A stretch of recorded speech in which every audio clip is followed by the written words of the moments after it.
recording. What's up, guys? We're back on Reddit, ibjeffrankings.com. So that's my buddy Dan Lukehart. A new standard in BJJ rating system. So you guys, we've been talking about ELO, the rating system used in chess, and they're kind of bringing it over to jiu-jitsu. So he said, we're excited to announce the launch of ibjeffrankings.com, a site dedicated to tracking and ranking IBJJF competitors using a customized for BJJ ELO rating system called the Weishart ELO rating system. So I think a few people have been biting their project. So there's been a few clones already, but nobody, I think he's the OG.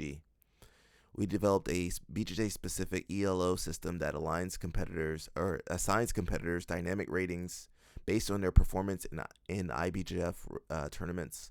Unlike traditional point-based ranking systems, ELO adjusts based on relative strength of opponents, meaning it rewards consistent performance against high-level competitors. Our system does not care about medals. It cares about who you beat, lose to, and how good they were. So that's pretty awesome. So, right now the ranking system or rating system is points based on placement. So, it seems like it should work. The first place gets the most points, second place gets less points. But a few things that only, that's only encompassing 3 to 4 people. So the other people, it doesn't really give them points to be rated or ranked.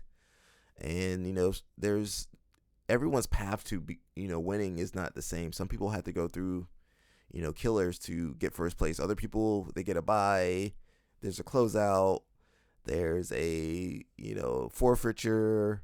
So with this new website, it tracks everybody has a starting baseline, and depending on who they beat, they can go up. If they lose, they go down, and it adjusts real time. So that's pretty awesome. And he's got some other stuff here you guys can read. I know in the video, if you're watching this on TV, you can see. I'm not sure if you can see it on your phones or not. So yeah, it says belt specific ratings. Each ELO or each belt level has its own ELO pool. So the rating's going to be different based off the belts. And weight class adjustments. So, if you beat someone heavier, you might get more points.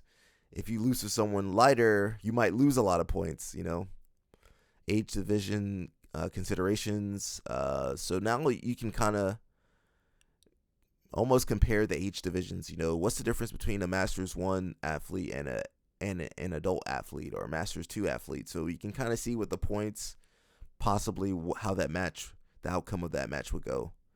Live and historical rankings. So I think IBJJF kind of deletes a lot of their data, maybe to save space and storage.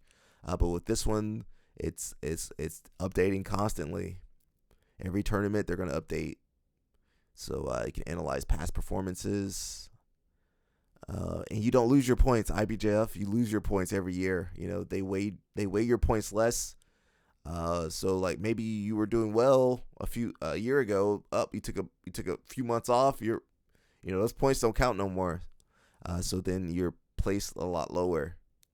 Let's see. Predictive abilities. So with the ranking system, you can see the probability of winning. They mentioned, for example, if 2 evenly ranked competitors competed against each other, the system is saying there is a 50% probability for each competitor. If you're ranked 100 points higher, the system is saying you have a 64% win probability. Your new rating after a win or loss is the algorithm updating your win probability against your peers based on the new data. A lower ranked person beating a higher ranked person is not necessarily a failure of the system, just that these upsets happen at the ratio our system predicts. So it's a lower percent chance that there will be an upset. But if there is an upset, a newcomer beats an established athlete, then the system rewards you with a ton of points, which is great. No manual bias, so there's no It's an algorithm, and you win, you get points. You lose points. Pretty simple um, calculation. There's no, I mean, outside of the algorithm that's made by humans, there's no one else jumping in there. There's no flow grappling. Flow grappling does their kind of ranking, but nobody knows how that works. And it's subjective. There's people behind that. Dependability. He said, well, they're gonna just keep it up. They're gonna invest in keeping this system going for the long run. So that's awesome.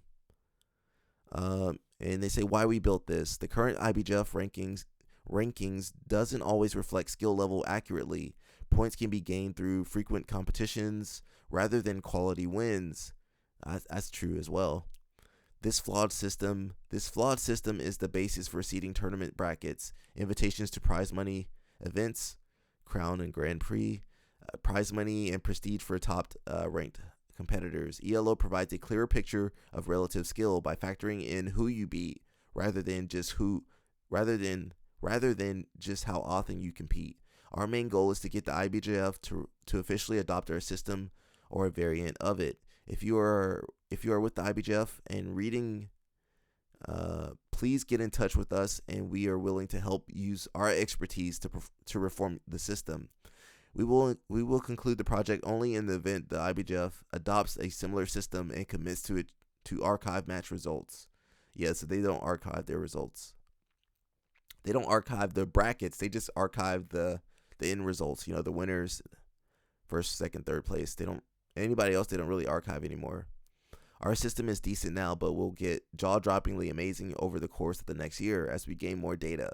I hope you guys like it and give us a follow on Instagram. All right, go follow those guys. They're at IBJJF Rankings. All right, guys, go give them your like, because they're really trying to progress the sport. So let's see some of the comments. I just checked out the website and was able to find my own ranking. I really like this model of ranking. It's very cool. Trumpet Dan says, thank you. Super cool. Excited to see how this shapes BJJ media, event predictions, and scouting divisions. So, yeah, with this website, you can see the up-and-comers real time. They have like some graphics, like little arrow, green arrow going up if that person's like really doing well on the rise. And it'll be great for the sponsor brands. They can see, oh, this person's really great. Because usually it takes them a while, especially in America. They're not going to know who the Brazilians are. They're not going to know who the Americans are. They're not going to know who the people from Asia are, unless they come over here and compete. But now they can kind of see, if someone's beating other high-level athletes, they're gonna see you earlier. Purple Belt says, thank you so much for doing this. I especially love that you will capture all tournament match history rather than just the medalist places. I'm not an expert in ELO, but I think that certain constant values in the formula, specifically the K factor, can influence the degree of change. Do you plan to backtest a data set with various K factors to see which is most appropriate? Separately, does a win for a no-show or a technical disqualification count the same as a normal win? Yeah, so that I think that no-show or disqualification won't count, or it'll be very minimal points. So this is one of the guys that helped Dan with the website. I think it's the main guy that helped Dan. He said, we did a lot of testing and tweaking of different parameters to find values that work best with the sport and how the IBJJF structures their competitions. Dan could speak more on this as he was the one doing the statistical analysis, whereas I mostly regenerated the ratings, which feels like hundreds of times to test the findings. We will also likely do another round of testing in 6 or 12 months once more data has accumulated, and may redo everyone's scores then. Okay, so it's changing. If a competitor does not show or does not make weight, we don't rate the match as actual. Oh, so it's not an actual match. They don't rate it as the actual match occurred. So the competitor's score doesn't change. For disqualification, example, for penalties, it counts as a loss. Double DQs count as a tie. Luckily, IBJJF announces their brackets with this information, so should be fairly accurate going forward. So the IBJJF does have the bracket, I can't remember.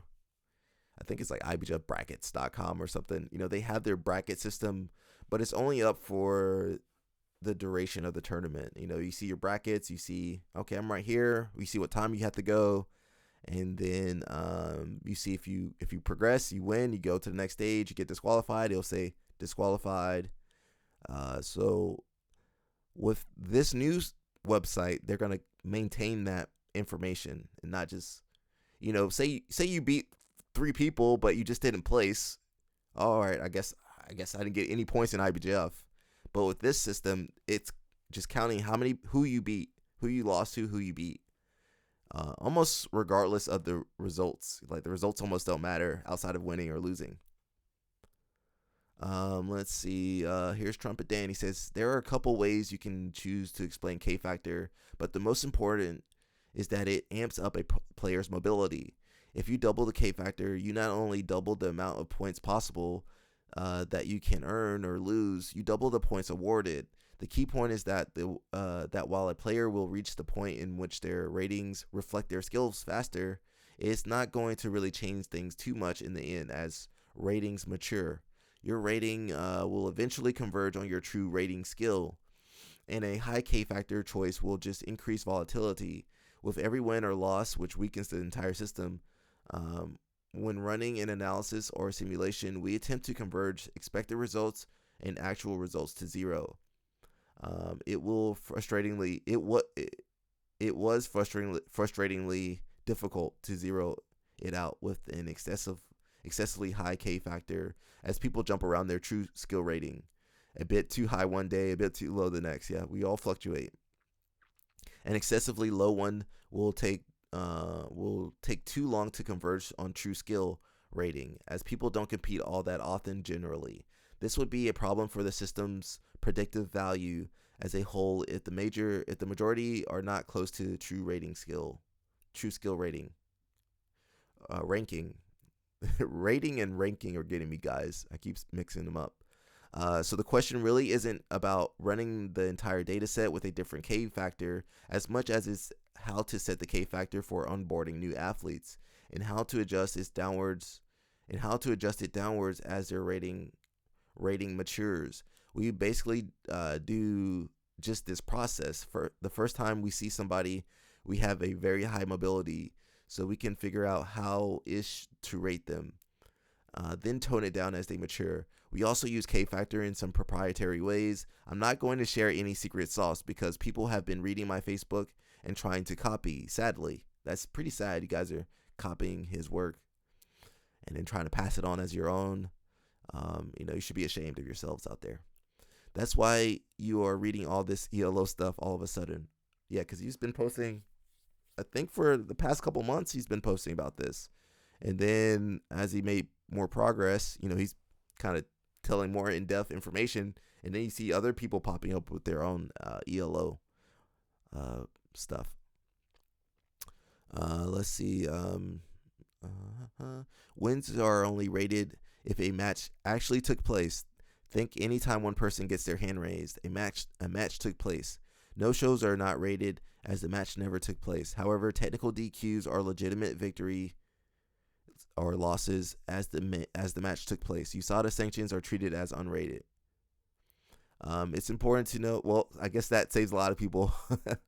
It's important to know that contained in ELO predictive value is factoring in the guy getting DQ'd, injured, vomit loss, slipping on a banana peel. That's why your rating as a Brown Belt Masters 2 might predict you win against Tynan 0.1% of the time. That 0.1%, listen guys, you have a 0.1% chance of being Tynan at any time just because of a banana peel. Sometimes Tynan might have a stomach bug and throw up on you and you win. Congrats. All right, I'll take that win. There's some more posts here, but let's actually go to the website. Woo, pretty cool. So first off, the highest ranked person is Wrzinski with the score 24.59. Okay, that's pretty high. And Tynan, Eric Munez, Batista, Diego Batista, that's Pato, Mika. Crazy that his rate. Well, he hasn't competed. Mika. Let's see if I can. Yeah, see that. He hasn't competed, but he beat so many good guys. That's why his score is so high. You can look up the database. Ooh, anybody? I wish this. I'm not live right now, but let's look up some people. Let's look up Jeff Cummings if we can find him. Yeah, Jeffrey, where are you at, Jeffrey? Tim. Hey, Jeff,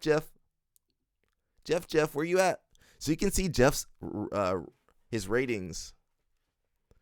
My boy Jeff, he's got a rating of 1978. And you see, you can see his score going up. Jeff been winning a lot, huh? Yeah, Jeff. I don't know. Was it going up or down? I can't tell. So Masters 1, he's been doing black belt lightweight division. So let's see. Oh, so it says winner. So Jeff, you've been on a win streak, huh? Has it been a win streak? So you can see his score was 1902. I think that's just a arbitrary initial score. He had a win September 25th, 2023, I think. 2022? 2022. Oh. So past 3 years, he had a win here. I wish I could make this bigger. And that brought his score up from 1902 to 1932. And then he had another win the next year at Denver. And that brought his score up 1932 to 1955. 1955 to 1978. 1978 to 2000. So it's pretty interesting to see his score going up. And then his opponents, they're, let's see. I don't know why there's, let's see, unrated source for medalists. Silver keeps rating. So maybe they didn't have the bracket at that time, so they just kind of gave points for everybody.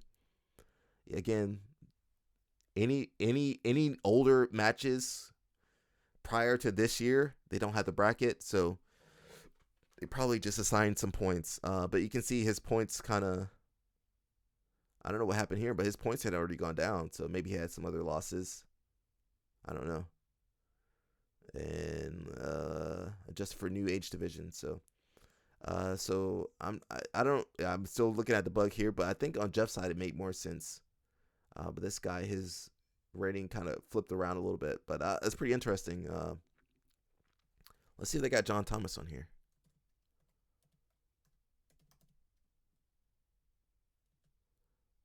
Paul. How do I know everybody's middle name? You know, IBJF, they say your whole name, so that's how I know. Isn't it? I thought your middle name was Paul, John. No.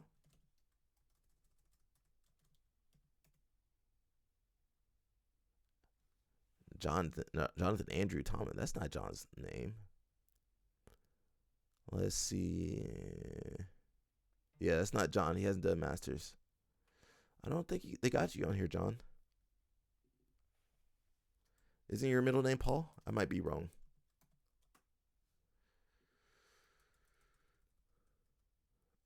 I can't remember what John's middle name is.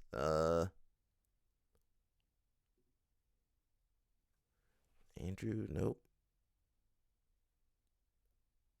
Yeah, I don't remember what John's middle name. Sorry, John. I'm not a good friend. Who else was there? We looked up Jeff. I tried to look up John. I'm gonna look up myself last. Ooh, let's look up my friend Evan.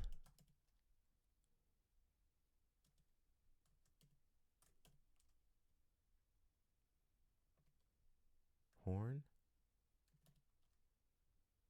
Evan, what name they got you under? Maybe Sinway.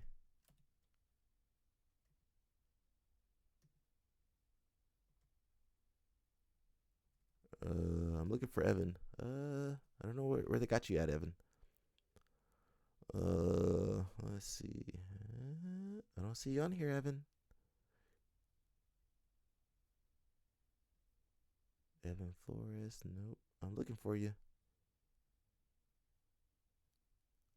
Maybe they haven't added him. Who else would we look at? Let's look up Yuri Alexander Navas.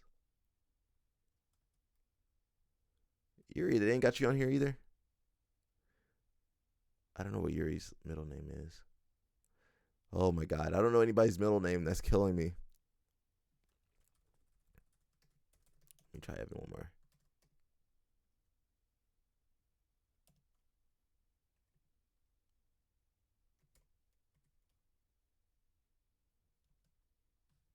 Nope.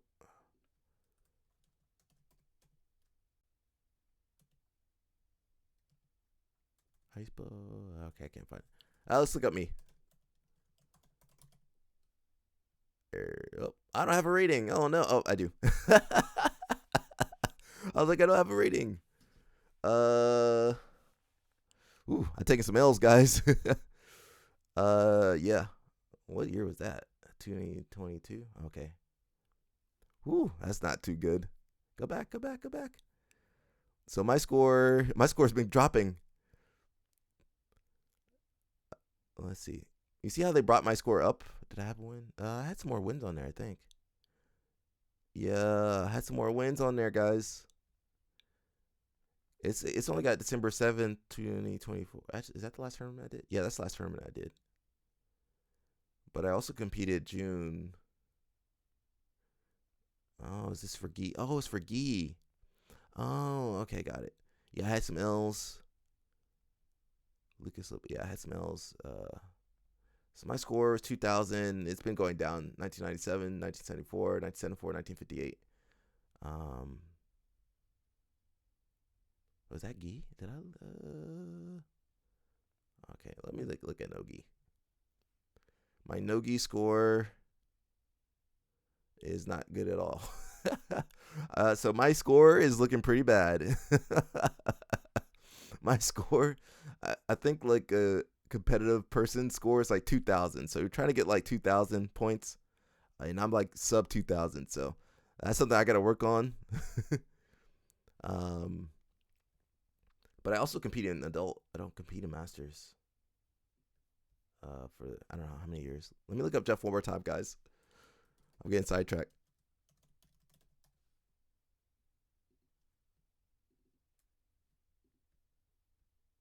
Let's see, Jeff.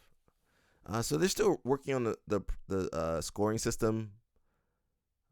Again, you see, Jeff does adult for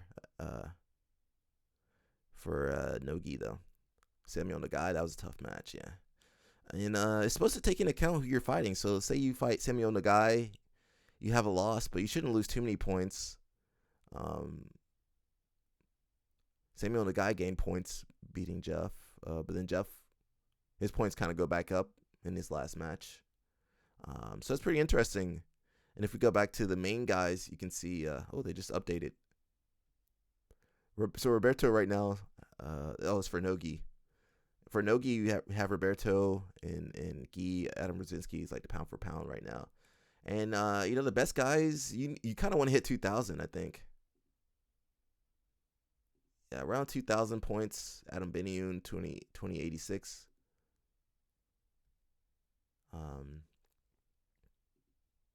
Yeah, I know a few names. AJ Agazam. Yeah, you got to aim for higher points than AJ. And, those points are going to fluctuate. Kevin Mahecha, he should be higher, right? He competes a ton. So those points, I feel like 2,000, should aim for 2,000 or, of course, higher. And say, you got 2,033 points, you beat a guy ranked, a lot higher than you. You go back, you beat someone on this first page, you're going to get a ton of points. So that's just interesting. You can also look up brackets, I think. So they're saying within the next year, the system should be better. And then they're going to maybe look back at their algorithm to see if there was any changes. You can actually see, so this is the last tournament we went to. Let me look up Evan's division. Masters 2 lightweight. I didn't forget about you, Evan. I just couldn't find your name on there. Black belt Master 2 male lightweight. Yeah. Sinway EH. Oh, there you go, Sinway. Inverted Gear Academy. Shout out to Inverted Gear. Best competition gi that I own. So we got my friend Simway, Evan Horn. So yeah, I would not have gotten that, Evan. There's no way They don't even have your name. It's just E. And you see Evan's score. His nemesis Bruno right here. February 8th. That was the last tournament. It doesn't have Evan's. Does it have the last tournament you did, Evan? I don't know. New Orleans, New York. Yeah, Evan gets around a little bit. But yeah, I think they're still working on the scoring system. But yeah, we got to bump up ourselves all the 2,000. I think if we get to 2,000, that means we're doing good. All right, so we're gonna look at a video. Jocko. I'm gonna change my face on here, so my head placement. Let's see. We never want to get hit by any copyright or anything. Can I move this guy? Whee! Oh, look at that. I can move it, but I can't move my head really. Can I make it bigger? So Jocko, please don't hit me with the copyright strike. Yeah, please don't hit me with that copyright strike. I'm trying to figure out what's the best way to do this.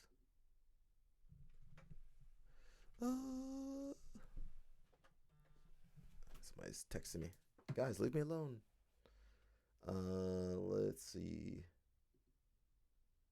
I like this side, guys. I'll just move my head a little bit. So we got Jocko.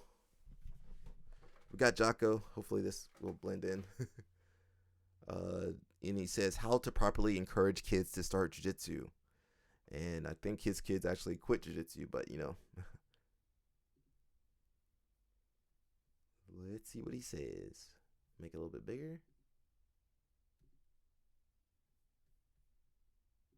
Example then, my son, he's 3. I would love for him to get into Brazilian Jiu-Jitsu just like me, which I also got into thanks to you two gentlemen. Thank you very much. So how do I encourage him without pushing him, without, just getting him into it really? You have to make it fun.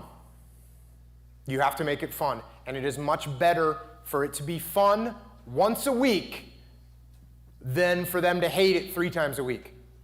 The kid that hates it 3 times a week and you think I'm doing him a favor or I'm doing her a favor because I got her in there whether she likes it or not.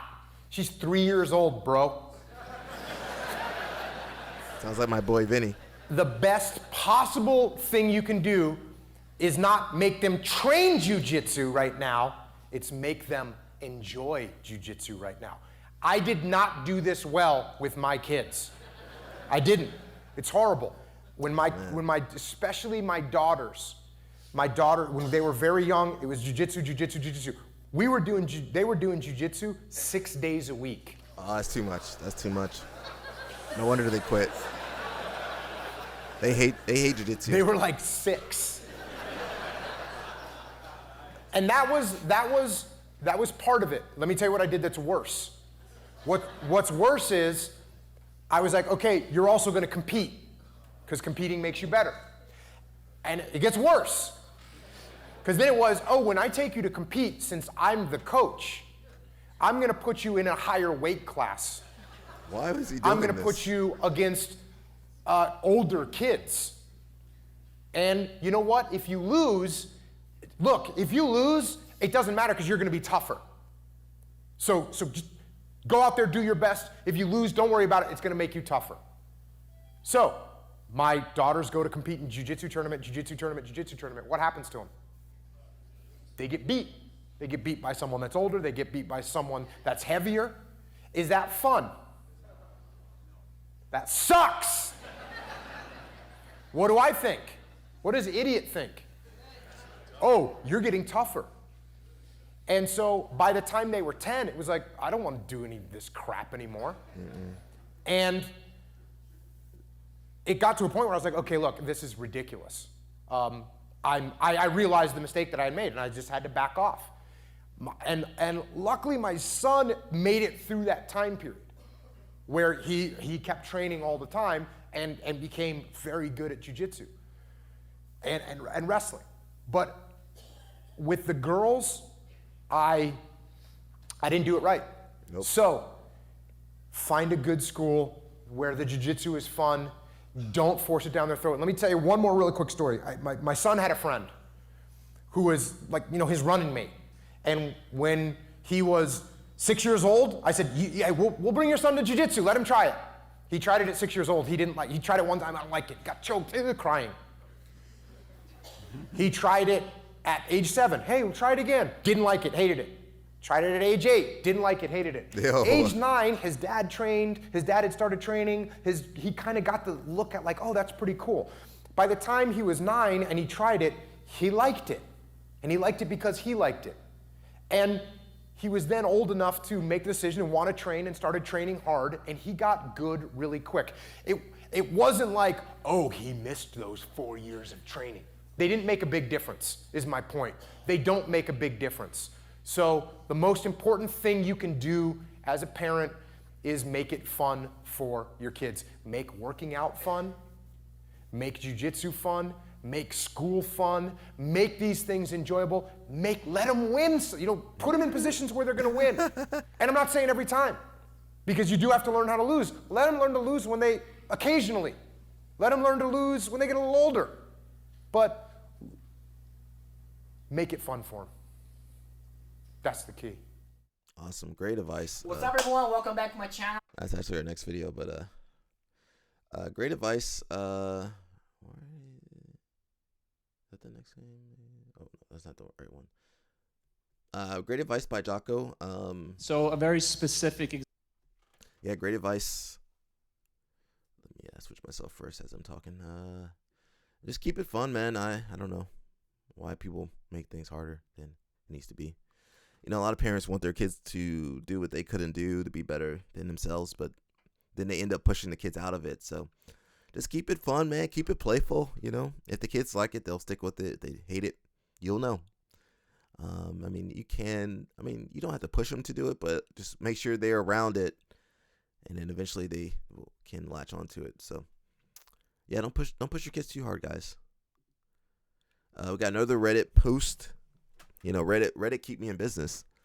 It says rant. Rolling partners lack of hygiene has me skipping training.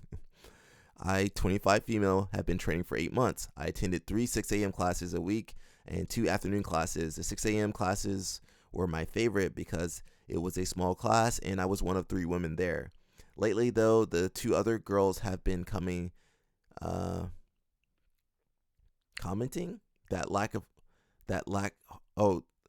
two other girls have been coming that lack oral hygiene. Ooh, okay. Well, they're just jumping out of got that morning breath.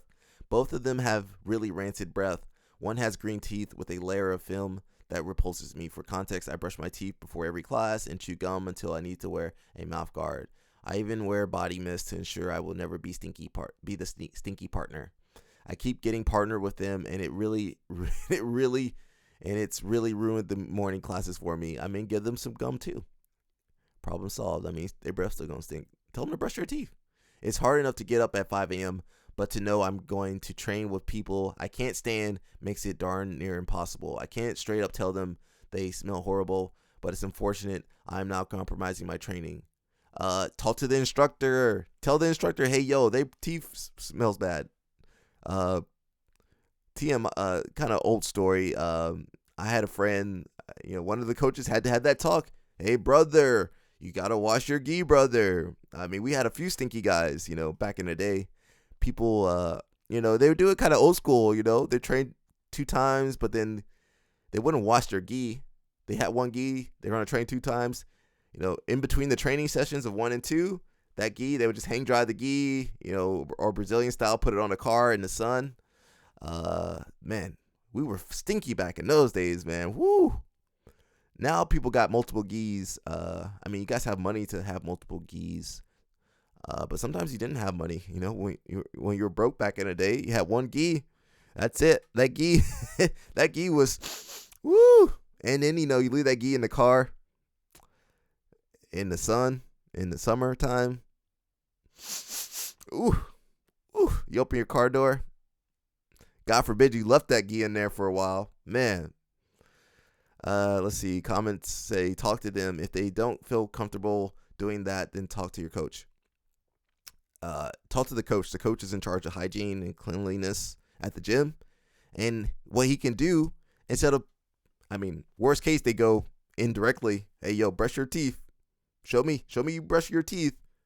Or they can just, maybe at the beginning of class or at the end of class, get everybody together. Okay, guys, man, some of your breath stink out there. Make sure you brush your teeth and just get everybody, equal opportunity right there. Hit everybody with the brush your teeth talk, and then you're good. So it's kind of crazy we got to do this to adults. Let's see. How do I kindly say that, though? They are 20-year-old girls, and if they were anything like me at 20, they were already dealing with insecurities. Well, go ahead and give them that trauma. To be fair, they should be insecure about bad hygiene. If someone told me my breath didn't smell good, I would probably go, oh crap, brush better. Honestly, I would do what the above guy said and just tell the coach in private to address it. Wouldn't you have wanted someone to tell you? One guy said, "Girl, your breath stinks. If they got green teeth, they should fix it instead of not doing anything. Sometimes people need to be told their stuff is whack. Just say it. No need to be rude or overly nice. Go to the coach. Don't listen to these Reddit people. See, here's one guy. He said, talk to the coach. Let him handle it. That's it, guys. And here comes a Reddit guy. I be fighting these Reddit people. Okay, what is with the tell your coach for every little thing? That's not a little thing. Yo, that's major. Firstly, you don't need to get more people involved than necessary. He's the coach. He owns the gym. He better get involved. He's losing business. Unironically, you need to man up and be up front. Hey, dude, not gonna lie, your breath kind of stinks. Can I give you a piece of gum? It's not that serious, but do it in like a girly way. Man, don't listen to that dude. Man up in a girly way. I'm reading this. I'm reading all this, guys. I'm not making that up. Here's a brown belt. Maybe he got some common sense. While this is true, I typically have no issues presenting problems to individuals directly, but this can become a business problem, so the coaches or owners should know about it. Ultimately, a few stinky people could drive others away because it can be perceived as the kind of place that doesn't care what people do. If I had a gym or an academy, I'd want people to feel comfortable training with whoever, and I want them to know I had their back if they present an issue. Yeah, brush your teeth, guys. We got another video talking about girls training jiu-jitsu as a woman, what they don't tell you. So my input, I'm not a girl, don't identify as one, so we're going to listen to her. Please don't hit me with a copyright strike, just trying to react to your video. Jiu-jitsu to my business, Alchemized Fightwear, which is a women's MMA and Brazilian Jiu-Jitsu gear company, and building a life that you love, because that's what I'm trying to do. So let's jump into it. Today I'm going to be talking about exactly what it's like to train Jiu-Jitsu as a woman. And this video is inspired by my friend. She's been a supporter of Alchemized in the past, Kimberly Canch. I'll tag her channel down below. I just found it the other day when I was doing some research for this video. And she makes awesome videos about Jiu-Jitsu as well, so go check her out. But I'm gonna dive into what it's been like for me to train Jiu-Jitsu as a woman and what I've seen from other women. This is gonna be the good, bad, and the ugly. I've made a video also, and I'll put it right here, about the benefits of Jiu-Jitsu for women. But today I'm gonna get into some of the things that they don't tell you that maybe you wanna know before you started. Let's get into it. So number one thing that I wish I knew as a woman going into Jiu-Jitsu is that I was gonna have to say goodbye to all of the things that made me feel feminine. My hair was gonna get destroyed. I mean, if you look underneath here, I just have damage to my hair. It's getting destroyed. They're gonna pull it. You get sometimes fistfuls of hair ripped out of your your head. head. Yeah, it's gonna come out. That I was gonna have like super short, usually unpainted. This is super rare that I have painted nails, and it's actually gel polish that I did at home. But that hair gonna get pulled unless you braid it or tie it in a bun or something. It's gonna come out. It's gonna be sweaty. You're gonna be whipping it. Shake it out. Shake it out. That I'm gonna have to say goodbye to long, painted, beautiful nails. I usually I paint my nails once a year, so you're catching me at a good time. But even on my toes, it just chips constantly when you make grips, if you're playing like spider guard, or even like if you have your feet on someone, if you're playing X or whatever, your nails are not going to last. So going to like get a nice manicure or a pedicure and pampering yourself in that way becomes something that just doesn't make sense, especially if you train every day like most of us do, or at least I do. You have to kind of say goodbye to that. What I do now is I cut my nails really short if I really want to, like if I'm going out or something, which is why I had these painted. I use like a gel polish. I can show you exactly what I use. One second. So if I'm going out somewhere, I use a gel polish like this. Like this is a 2-step that you can buy from CVS.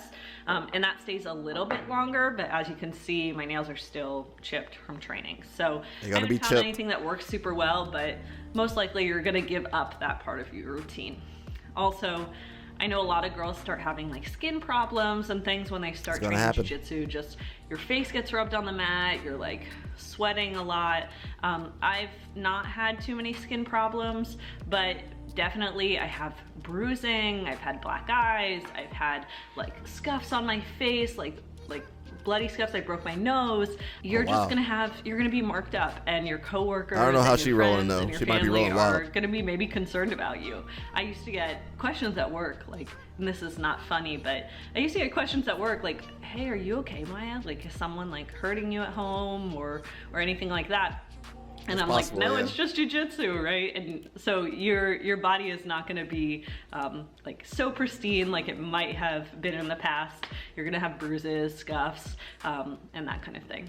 Number 2 that I wish I knew along those lines is how hard jiu-jitsu is on your body. So, I mean, I've been training for 5.5 years now, and I've had quite a few injuries. I've broken my nose, dislocated my shoulder, I tore my hamstring. And I had someone fall on my chest and had like some tearing of cartilage in my rib cage. And I don't think that's the norm. Maybe people don't get as hurt as much as I had. And you know, when I first started training, I would roll with anyone. It didn't matter if the guy was a white belt and 230 pounds, I would roll with him, right? Which now I'm much smarter about my training partners because I want to be in the sport for a long time and I want to have longevity. And I don't want to get hurt, so I just don't feel as much like I have something to prove anymore. I feel more like, okay, let me take care of my body. But jiu-jitsu, no matter what, is hard on your body. Just some of the movements, like if you're doing wrestling and takedowns, it's pretty hard on your neck. If you're inverting and you get stacked, it can be hard on your spine. So I wish I knew that going in. Maybe I wouldn't have started jiu-jitsu if I knew that, and jiu-jitsu changed my life and I love it and I wouldn't have it any other way. But definitely there have been times in my jiu-jitsu journey where I've questioned, like, is this worth it? I feel like I'm 22 years old. I feel like I'm just aging my body so much more rapidly for this sport. So if that's something that you want to consider, or maybe you're in the sport already and you know that, that's something I wish I knew before I started. Tip number 3 that I don't think her experience has been normal. I mean, for 5 years, she's had more injuries than me and some of my friends that compete. You know, ADCC, World Championships, international tournaments. I'm not saying that stuff can't happen, but man, that was a ton of stuff. You know, I would be more worried about where she was training and who she was training with. So she mentioned training with like 230-pound guys. You know, there are some technical big guys out there, but I mean, based off the results of all her injuries, you know, who was pairing her up with these people? Who thought that was a great idea? So I feel like that was more on the side of the school that she was attending. You know, part of having a school is keeping your students safe so they don't go through all this.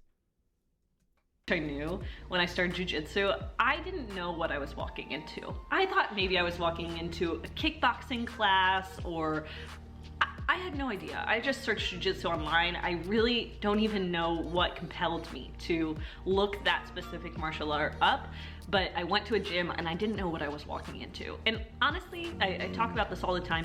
If I had known where I was going, I would never have gone. I played soccer all growing up, but I definitely didn't want to wrestle people, which is probably the closest comparison. If you don't know what jiu-jitsu is, it's probably closest to wrestling.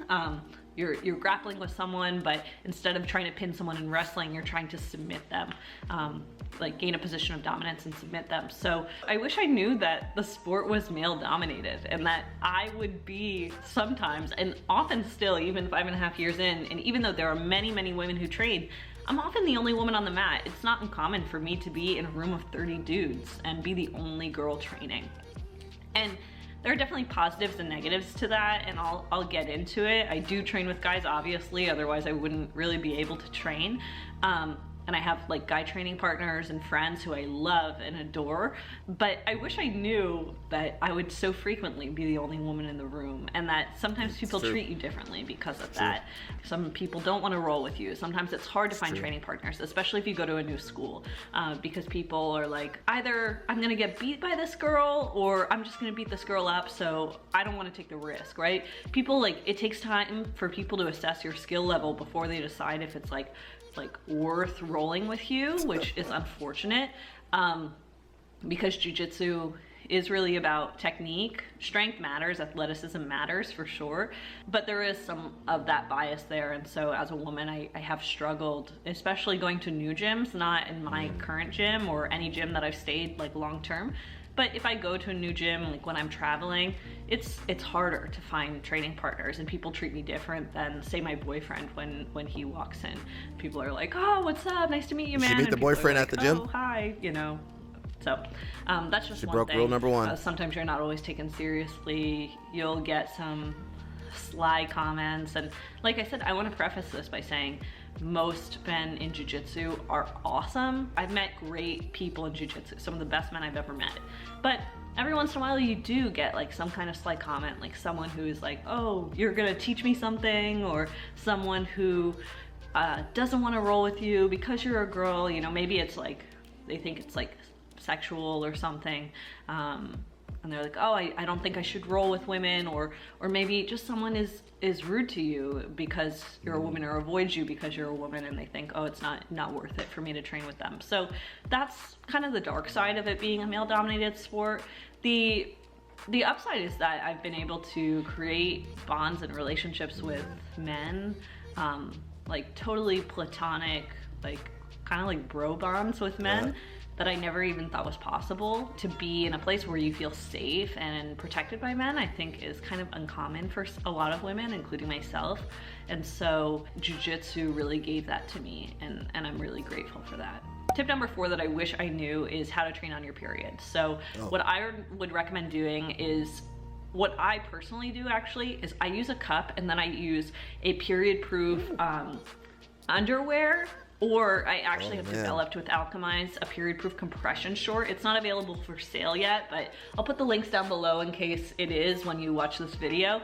But I roll in those samples all the time, and I love them because it just gives me this extra backup and this extra feeling of, okay, I'm not gonna leak on the mat, which I love, because you're training with other people, you're in super close contact with people, and you just want to feel comfortable. You want to feel like you're protected, and that your period is not the thing you're worrying about. Right, so no feedback I think for me, wearing guys. a I cup can't say nothing. is the best because it's not going to absorb with sweat or anything. It's really clean. It stays in place. It doesn't leak as much, and then some kind of backup is the best. But wearing a pad alone, or even wearing a tampon alone, I don't really suggest. A pad is going to soak up with sweat, and it's going to move around a lot, which to me is just sounds like such a gross experience. So, and it's going to smell more, and maybe someone's in your triangle, you know, like you put your legs around their head, and I just would feel a little bit self-conscious about it. And a tampon, I think, leaks a little bit too much. So Oh God. that's what I would do for my period. Along the lines of like hygiene and how to tie your hair for jiu-jitsu, get one of these, like these silicone hair ties. Like I said, my hair has been destroyed from jiu-jitsu, but this is the only thing that helps it. When I was using cloth hair ties or even scrunchies, I've tried everything. I've tried headbands, I've tried a bunch of stuff. this is the only thing that helps, because it doesn't like put as much strain on your hair, so there's not as much tearing. And like what I would recommend doing, and I'm a little lazy so I don't always do it, is like put it here in a ponytail and then braid the ponytail and put another one at the bottom. I think that's the best way to style your hair for jiu-jitsu. A lot of times I just put it in a ponytail or a bun because I'm trying to get ready quick, but if I could recommend an optimal way, I would tell you to do that. So another thing that I wish I knew early on before starting jiu-jitsu was to pick my training partners wisely and to pick my training partners with goals in mind. In the beginning, I would just roll with anyone, and maybe that was the right thing to do. I just needed experience and time on the mat. But now I'm much more choosy about who I roll with and the goals that I roll with people with. So for example, I used to roll with anyone. White belt, 230-pound dude, 230-pound white belt, which is like double trouble. You know, he could hurt me because maybe he's more spastic, and also he has a lot of weight, power, and force behind that. Now, I spend a lot more time with people who are closer to my own size, number one. If I do roll with people who are bigger, and really the only exception to this is my boyfriend, who's much bigger than me, I roll with a different goal in mind. So with him, he's been training a little bit longer than me, 6 years. I've been training 5.5. And I go there like looking to learn technique and like looking to kind of drill and work through things together, instead of like, oh, let's kill each other, which is what we used to do in the past. There are other people who I roll with to test myself and like, oh, let's kill each other. Even people who are better than me, like in training, who maybe it would be better if I just seek their advice. Maybe they're a similar size to me and they can teach me through rolling much better. So I just roll with people differently now with different goals in mind. Maybe if someone's a little bit less experienced than me or less technical, I'll roll and put myself in positions that I'm working on, you know, that I'm not like, it's not my A game, or it's not like the path that I've developed for myself. But I just have started to find training partners who are closer to my size, who are closer to my belt rank or higher belt rank than me. You should have started like that, girl. And who I really feel like are gonna teach me something in the role instead of, you know, getting me hurt, because I wanna be in jiu-jitsu for the long haul. And when I was getting injured training with anyone, you know, and training haphazardly. And I guess I'll end on a positive note. So I've made a video all about the benefits of Brazilian Jiu-Jitsu for women. I'll tag it here. This video has been more about like the negative things, but one of the positive guys, there's positive too. As a woman, and there's a ton, is like the girl tribe that you meet in jiu-jitsu, like of women who've actually been training for some time. We're just out for each other. We are, and I know there are some schools where it's more toxic and girls are in competition with each other, but in most schools, women are there to support each other. There's so few of us on the mat, and those women are like you. They do something really hard every day. They put themselves in an environment where they're one of the very few women as well. They're challenging themselves every day. So I think that those women, you have a lot of in common with them, period. And they're so supportive of you, because if you get better, it makes them better. It's going to force them to be better, and vice versa. And so I think like for women, it's pretty uncommon to be in those situations. Women can be more catty, and I've definitely been in social circles where that's been the case. I've not found that in jiu-jitsu. Women are just out for each other and trying to support each other, which is awesome. Jiu-jitsu totally changes how you think about your body, about your life, and makes you a better person. There's more benefits of jiu-jitsu in that video, so this video is getting a little bit long, but those are some of the things that I wish I knew before I started BJJ, some of the lessons that I've learned. Thank you so much for watching. As always, check out my business, Alchemized Fightwear. Links are down below. Like, subscribe, and I'll see you in the next one. Awesome. Check her out if you're, especially to my ladies out there getting started. You know, we got girls like Tiana, ladies like Tiana, Tony's wife, getting started. So need all the help you can get out there. And also shout out to all the higher belt ladies and the instructors, you know, the black belts in particular, that were, you know, before social media, you know, just out there doing their thing and making it work somehow. We appreciate you guys, you ladies. We're almost done. We got, how far is your gym? So back on Reddit. This is pretty interesting.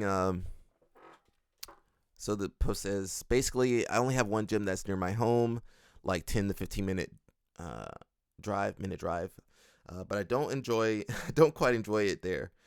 very disorganized around the curriculum, classes and grading. It's an MMA gym and not a jiu-jitsu gym, which may be part of the problem. That being said, I am considering changing to another gym, only jiu-jitsu, that's 30 minutes without traffic each way. And I'm afraid I will regret because of the commute. I mean, you're not going to win either way. You got a longer drive or you're going to hate yourself at the MMA gym. So go get in that car, bro. If you're in America, get in a car. Some gyms are worth the hustle. Some are not. Get there, test and decide. 30 minutes sounds really feasible though. Yeah, sometimes you have to make the sacrifices to get better. Get a better learning environment. Not really a sacrifice though, I mean kinda, but my gym is like 25 minutes away. Mine is 30 minutes away. I love it. There are other gyms closer. There are other gyms closer, but I'll never switch. I have a Gracie Baja 10 minutes away, and I choose to drive 30 minutes to 45 minutes. Yeah. Another guy says, have you visited the Gracie Baja? No, I consider it, but the startup cost was like $500, and you can only wear their gi and rash guard, so I'm not sure I could even afford that place. I pay $140 a month and $40 for the gi at startup and no dress code. Yeah, I mean, Gracie Baja, you're gonna have to pay. Most big gyms, big affiliation gyms, you're gonna have to pay, man. If you love it, 30 minutes is worth the drive. 6-minute drive. I only drive in the winter though. I bike in the summer. It takes about 10 minutes. Well, he's living the life. 5-minute drive. I still drive in the summer because I'm lazy. That's why I do BJJ rather than wrestle. 6-minute drive for me as well. In the summer, sometimes I walk. Sometimes it takes around 25 minutes. Another guy says winter bike ride builds courage. That is true. That's a personal choice. I travel 30-ish minutes now and pass several other gyms because I like learning BJJ, and these guys are the best. It's been a few years, and I've gotten some in real life promotions. Now my time is more valuable. I'm considering training more locally, especially since most of my learning now is individual. So of course he gets his purple belt, and he thinks he can do everything on his own now.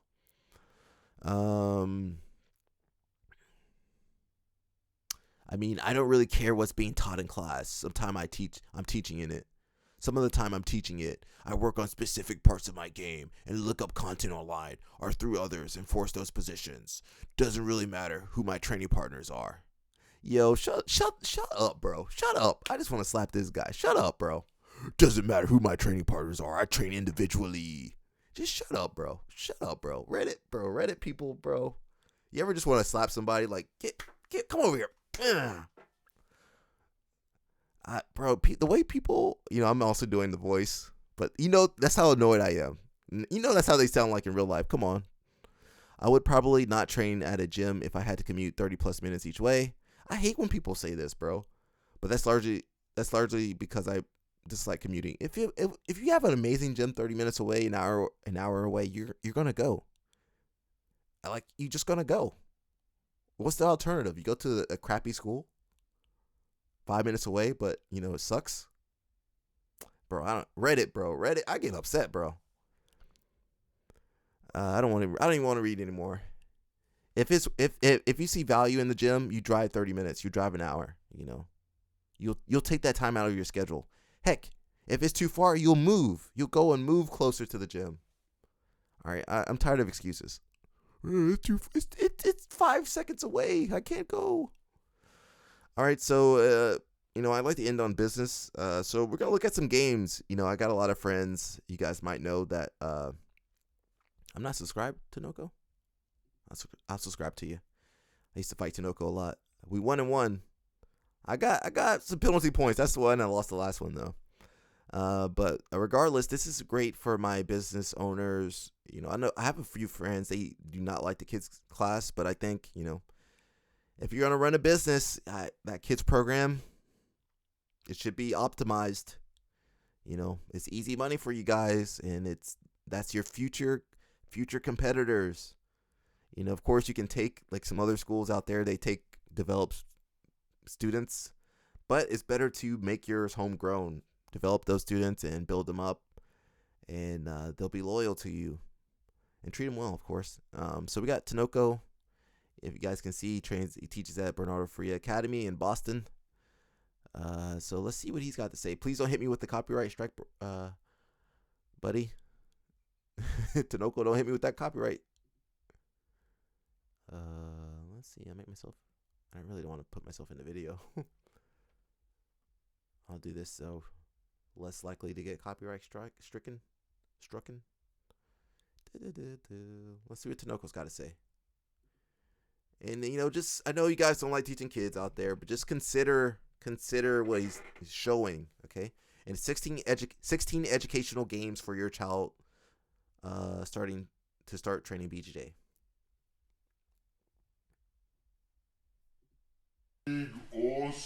If you're not subscribed to my channel, make sure you go there and subscribe. There's a lot of cool videos for you guys to help you guys improve and make jiu-jitsu better. I guess he sped it up. And today we're gonna do some things that I'm gonna help Professor Marcos. Alright, so today we're gonna be here. We didn't plan this. We are I picked her up from summer camp, coming straight here, and I'm gonna show you some cool stuff. I think it's sped up. I don't know. I didn't speed it up. Let me check one more time. I don't know. It seems like it's going faster. All right. I guess we're good. Maybe he sped it up. Tinoco, there we go. Maybe they're not interesting, maybe they don't know. So the trick that I like to use is make as much fun as possible and never force them to do it. So this is Lila. That's what Jocko was saying. So she's a 4th stripe. She's been training for a couple months. We never forced Lila to train. She decided to start on her own. So she's gonna help me today with some good exercise and game to make your life a lot easier. And I got my yellow stripe. That means I'm getting the next belt. Uh-oh. She's right there to get her belt. So the yellow belt means she's getting ready for her belt. Okay, so today we're gonna start with this ball right here. It's very hard to teach kids a brick fall. So this is the safe way. We're gonna use the tennis ball just to give an idea what you're gonna do. So this avoid the kids to hit the head on the mat. So we're gonna start like this. So Lila gonna demonstrate. She's gonna be here. So Lila gonna tuck the tennis ball around the chin, right? So now she's gonna sit down and nice and easy and do a brick fall. Boom. Nice. That's awesome. Yeah. Drop the ball. Okay. So turn this side and let's do on this angle. So go there. Turn the ball. Put the ball on the chin. Sit down. Nice. So this way is the safest way so your child doesn't hit the head of the mat. So Important, let's do guys. one Important. more time. Doing a brick fall with the tennis ball. Keep your tuck your chin in, and then do a nice brick fall. Boom! Without it dropping. That's money, the guys. You ball. should be using that And for that there is intro a class. Good brick fall that I recommend you train and teach your kids using the tennis ball. Okay. So this one we're gonna use this ball. So Lila gonna be sitting down. So this teach there how to do a good base. So sit down, Lila. Sit down on the mat. So Lila gonna be keeping the ball right on her feet. Turn around. Now she's gonna scoop back using one hand on the mat. Oh, sit up, sit up, sit up.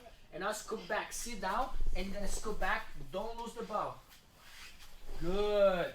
So this way, teaching them how to stay good posture and coordinate. Oh, that's their awesome feet too. Tight. So keep going one more time. Don't lose the ball. Yes. Good. Bend Just your make leg. it fun, guys. Make it fun. Put You your feet on know. the mat. Put your feet on the mat. That's it. Don't Go. overcomplicate Bend your leg. nothing. Make it No, fun. no, no. Bend your leg. Bend your leg. And now go. There you go. A little bit of Nice. correction. Turn around. Turn around. So usually they get a little confused, so they need to get used to it. So turn around. Turn around. Turn around. You Bend your gotta leg. have Put your patience. You feet on the see how mat. much patience Go. Tinoco got. Some of us ain't got patience though. We Good. used all our Bend your patience leg. up. Excellent. Ain't got So an now ounce of patience in me. bring the leg back. With your feet on the mat. Go. Don't lose the ball. So this way they learn how to use their coordination. Good. With your feet on the mat. And at the same time, they practice how to use their legs and the upper body at the same time using the hip skate. Oh, using the hip scooping back. So on this one, we're gonna be teaching. I'm gonna show you guys how to do a hip scape. It's one of the hardest hip scape, even for adults. Imagine for the kids, right? So Lila gonna be holding this ball just to give her a sense of the hip escape. So lay down here, Lila. Break fall, turn around, turn around, turn around, turn around. Head this way. So Lila gonna be holding the ball. So tell your child to go to your side as much as you can and do a hip escape that way, Lila. Use your feet on the mat. Good. Nice, yeah. Get your side. Good. And This is a hard way to Lila's teach been kids. training only for a couple months and she really enjoying this one, holding the ball. Yeah, keep your feet on the mat. I always recommend keep your feet on the mat and good. Turn around, Lila. Go back the other way. Go back the other way. So go this side and go. Hold the ball and go. Nice. They got that Always small use your gym. Look, feet to push. about 5 strips, Excellent. she done. So hip escapes one of the hardest our hardest move to do. Keep doing, Lila. Especially for kids. You know what I mean? So they don't know much coordination. So holding the ball, give them more efforts to work from their feet. So that's it. Good job, Lila. Give it to me. Excellent. That was a good hip escape. Alright, so this is one of the games that I like to use even for the adults and especially for the kids. Teach them how to do it. Teach them how to be a good base, how to fight, how to grab, make grips. So this way, this game, Lila, wait a second. It's a great So this way, teach them how to chase their grip, chasing their partner, and give a good visualization of the fighting, right? So all this is to teach them how educational games, so they'll learn without forcing themselves, right? So there's a good way. So I'm gonna have. She was messing with this that belt, bracelet. like, Trying to break that I wristband. chop this belt, this old belt. I'm gonna chop right behind Lila, right? So Lila have to keep her hands on me because I'm gonna start chasing her around, so she have to keep the hands away. So I'm gonna be here. Are you ready? So feet together. He's supposed to have a belt too, though, so she can grab. Teach them how to bow, how to be respectful. Bump, and now shake hands. And then I'm gonna try to get the belt, so you don't let. Good base, good base, good base. They must have a tripod because that Good thing's grip. shaking. Break the grip. Boom, move around, move around. Come to the middle, come to the middle. Come to the middle. Don't let me grab, don't let me grab, don't let me grab. Break the grip, break the grip, break the grip, break the push. That's a good game boom, for the kids, push man. grip. Boom, nice. So she visualized the fight and don't let me touching her. So I'm gonna try to grab, she pushed me away. Boom, push her away, push her away. Boom, push her away, Nice, push her breaking the away. grip. Good movement. So this And they is a moving. game They burning that energy. that it's So amazing parents, that's what you want. to You want your work the kids attention, tired. Work the grip, working how to move side to side. So there's a good game that I like to use with the kids. You can put the same idea behind one person and Lila hold behind the person's belt, and you can make with 4 or 5 people and one person try to go around. It makes a lot of fun. And then do this for a couple seconds, and then you change. That's a cool way. Look, she's putting it on him. And then change the person, so you take turn. So they love this kind of game and teach them the agility. So yeah, so Lila wants to grab my belt, so I have to keep her away from me. So feet together, shake hands. My man got energy, man. And go. Face. So she learned how to fight. Good. Foot on the ground. Go around, go around, go around, go around. Big grip, So big you can make grip. like And 3+ work on them. games. You And can then have they it where the got- kid has the belt, have it And where then they the get instructor the has the belt, belt, and then you can have it And where teach both them. people They have love this belts. kind of game. So I recommend, give it to me. I recommend you guys do that. It's amazing. Okay, so this one, it's more for their attention. So they have to listen and pay attention. Doesn't matter the age. So they love this game. So what I do here, I put 1, 2, 3 in one side. I put 1, 2 in one side, and then put 1 over there, and then let's put 4 in here, 3 in here, and 2 right here. So there's different stations, right? So Lila gonna be in the middle. Okay, Lila, stay here in the middle.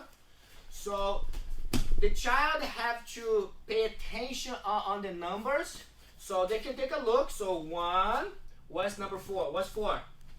4, what's 3? What's 2? What's 1? So she have to get a fight stance and I'll call the number. So she have to be ready and she have to listening. Okay? So are you ready? So run. You can have fight stance or you can run in place. So run in place. When I count, stay there, stay there, stay there. Run in place, run in place, run in place.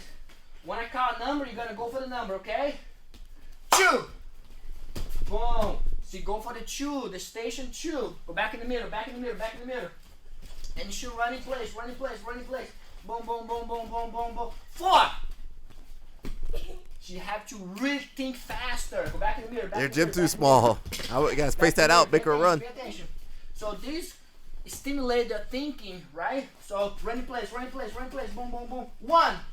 Front, in front, front. Yes. Go back, go back, go back, go back. Now we can mix it up a little bit. So keep counting the number. So she go one number to the other number. 4. This way. Go, go, go, go. This way. 3. This way, this way. 1. Forward, forward, forward, Here forward, we forward. go. 2. Back, back, back, back, back. 4.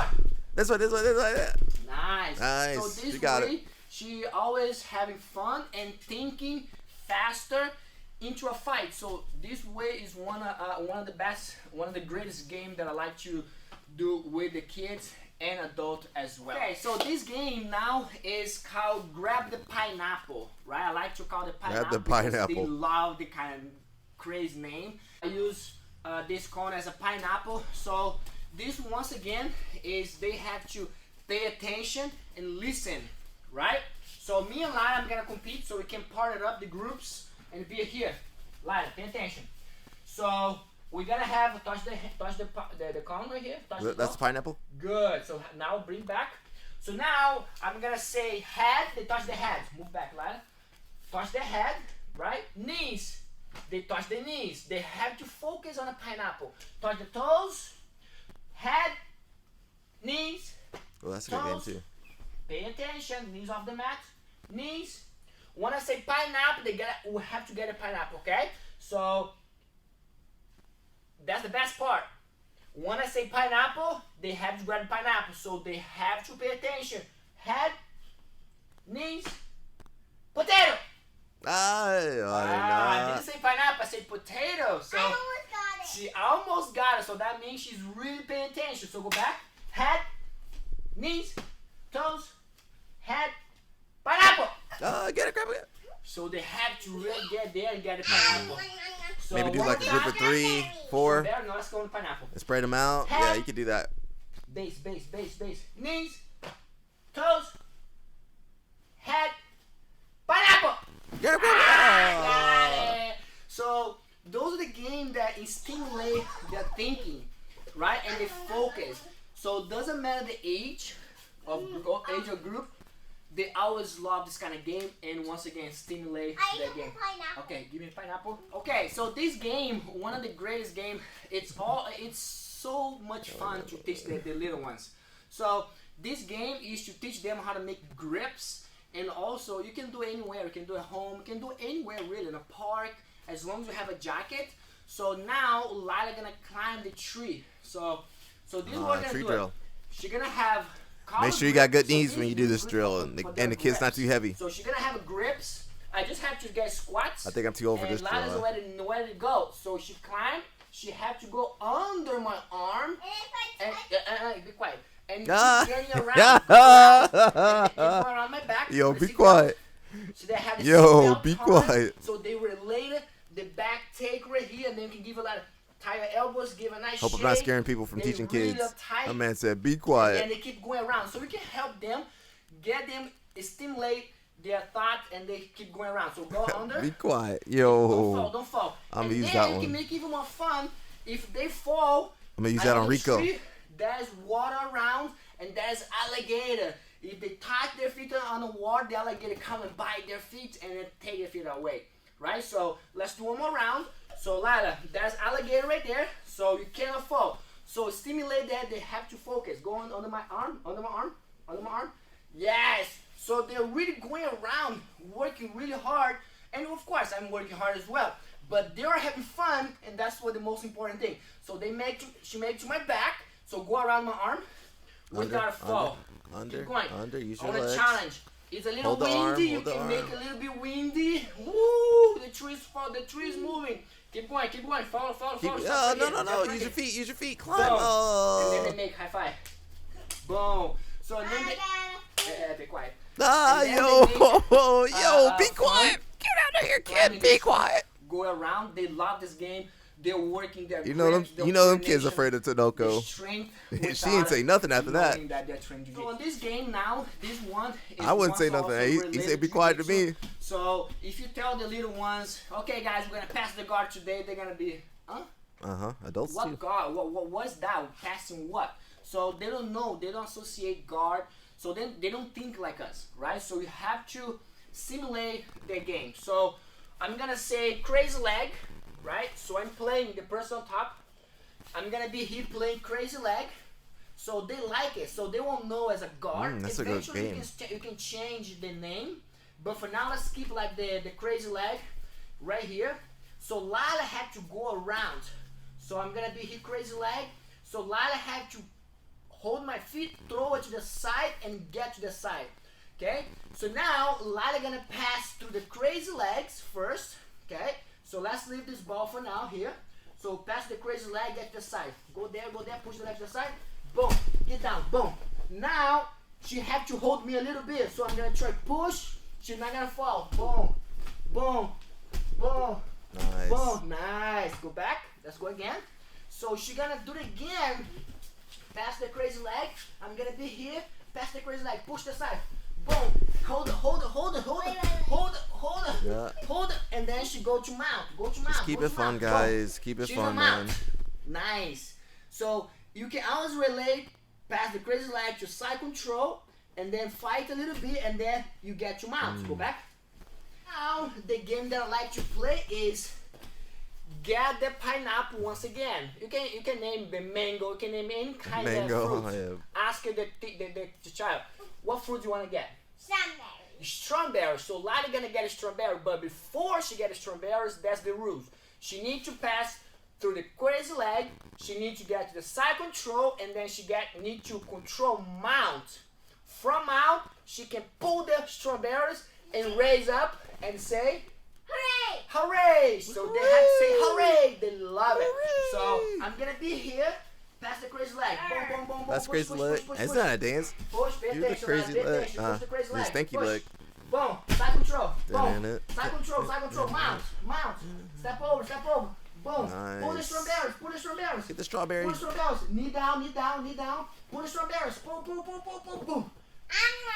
Lift it up. Lift it up. Yum. Hooray. Go Hooray. back. Let's do it again. Let's go one more time. Pay attention, lad. Pay attention. She's eating She enjoyed herself, man. One She more time. having a One good more time. Push the leg. Boom. Side control.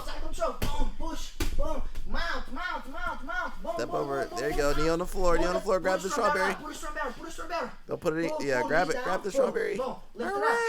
up. Nice. Hooray. Get up. What do they say in Portuguese? So What's the those are Portuguese? games that they love it, and I love too because it's the easiest way to make them understanding the jiu-jitsu game.